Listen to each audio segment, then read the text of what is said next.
Je m'appelle Juan Branco, je suis docteur et avocat en droit. J'ai eu l'honneur d'être désigné par M. Sonko afin de le représenter dans le cadre des affaires qui l'opposent au pouvoir actuel. Et j'ai été, comme vous le savez, exposé à une arrestation, détention puis expulsion du Dakar, où je venais représenter le président et peut-être le futur président du Sénégal. Dans ces circonstances assez extraordinaires par lesquelles un avocat est empêché de défendre un client qui, comme on le sait, fait l'objet d'une persécution extraordinaire depuis un certain nombre d'années, qui vise à l'empêcher d'incarner l'espoir d'un peuple en flammes, qui, depuis un certain nombre d'années, souffre de violence, de désespoir économique et surtout d'une corruption endémique que M. Sonko dénonce dans son pays. La détention, l'intimidation d'un avocat par 7 hommes en armes pose question. À peine sorti de l'aéroport, avec une véhémence toute particulière qui visait à éviter probablement que des passagers se solidarisent et dénoncent ce qui était en train de se passer, l'on m'a saisi mon passeport, l'on m'a exigé de rendre mes appareils électroniques et de les suivre dans une cellule où il m'a été annoncé que je serais interdit de territoire du fait de ce que je pensais. Et nous sommes dans une situation très particulière où aujourd'hui de simples mots peuvent faire trembler un pouvoir. Et cela dit quelque chose de ce géant au pied d'argile qu'est devenu l'autorité politique du Sénégal et des dangers qui touchent l'ensemble des compatriotes sénégalais qui aujourd'hui sont confrontés à la violence qui peut naître de la part de ces géants lorsqu'ils se sentent menacés.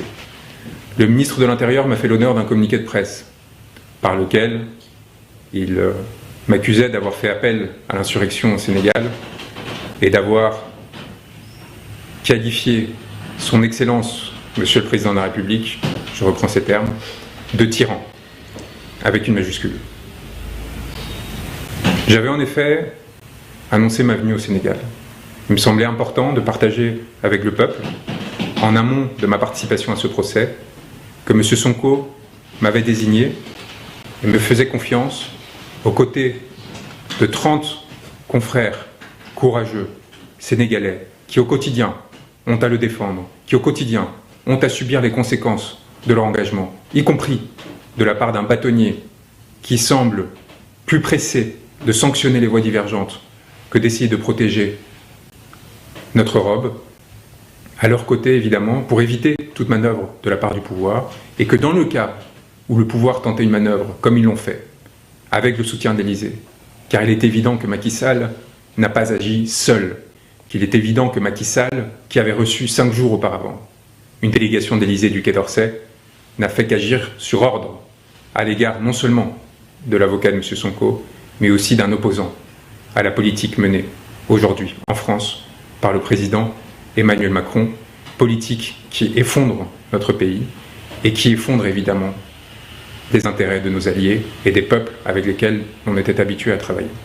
Et l'on se retrouve aujourd'hui dans une situation de panique au sein de l'Élysée, qui craint de perdre sa perle rare, avec la Côte d'Ivoire, le dernier élément qui lui reste d'une influence néocoloniale, délétère, corruptive vis-à-vis des élites politiques à la fois nationales et françaises. Et vous avez un homme, M. Sonko, qui s'érige pour réclamer la fin de la corruption, pour réclamer la fin de ce régime, pour réclamer l'équité et l'équilibre, et qui fait appel pour cela à des avocats qui luttent pour les mêmes causes.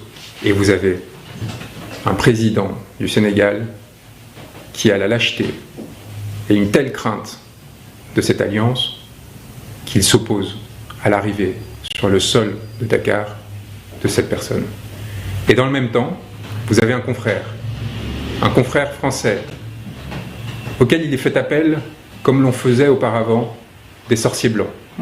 Et vous voyez la différence fondamentale entre M. Sonko, qui pour internationaliser sa cause, parce qu'il est privé de déplacement à l'étranger, parce que l'on cherche à éviter par tout moyen qu'il puisse construire une stature internationale, qu'il puisse montrer qu'il est une alternative valable au pouvoir actuel, eh bien on se retrouve dans une situation où celui-ci cherche à construire des alliances en faveur du peuple sénégalais, qui cherche à s'appuyer sur des masses populaires, les masses de gilets jaunes que nous avons défendues, avec lesquelles nous travaillons notamment, qui luttent pour les mêmes objectifs que le peuple sénégalais.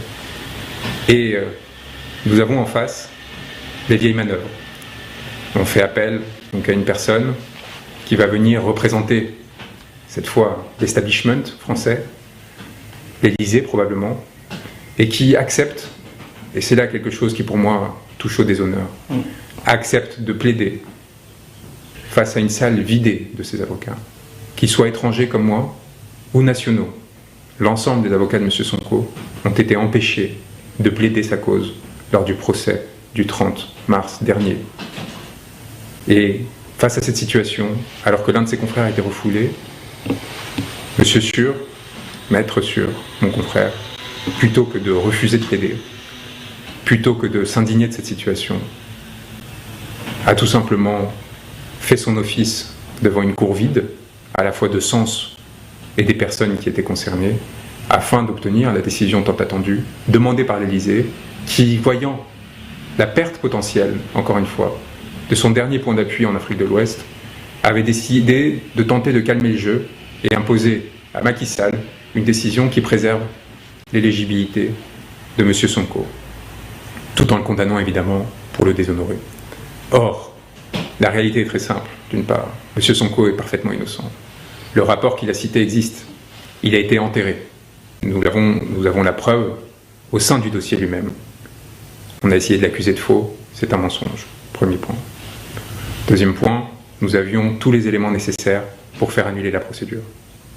Tous les éléments nécessaires. Et j'avais préparé, et c'est peut-être ce qui les inquiétait, des conclusions d'une part de nullité, car il semblait presque que le parquet avait voulu se tirer une balle dans le pied, tellement la citation était mal rédigée, probablement dans l'objectif de répondre aux ordres d'un régime aux abois, et en même temps, évidemment, de faire comme si la chose pouvait se dérouler tout en essayant d'enterrer.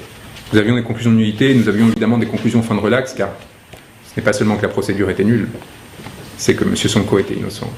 Nous étions prêts à la défendre, et c'est peut-être ce qui a tant fait peur le pouvoir, ce qui a tant fait peur la Cour, ce qui explique ce changement de juge à la dernière minute, cette évacuation des avocats de la défense, et cette décision que l'on a voulu être de conciliation, mais qui n'avait qu'un objectif, réussir à remporter une manche qui était mal partie, et évidemment, mettre M.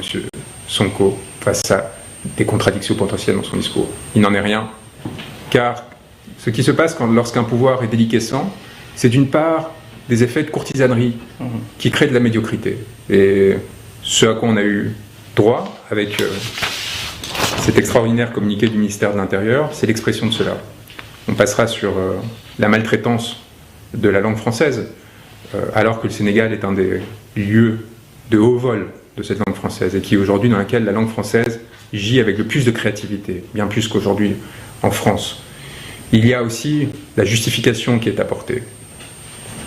M. Branco avait publié avant son arrivée à l'aéroport international Blaise Diagne de Dakar un post sur les réseaux sociaux où il traitait son Excellence Monsieur le Président de la République, Macky Sall, de tyran, et faisait également un appel à l'insurrection dans notre pays.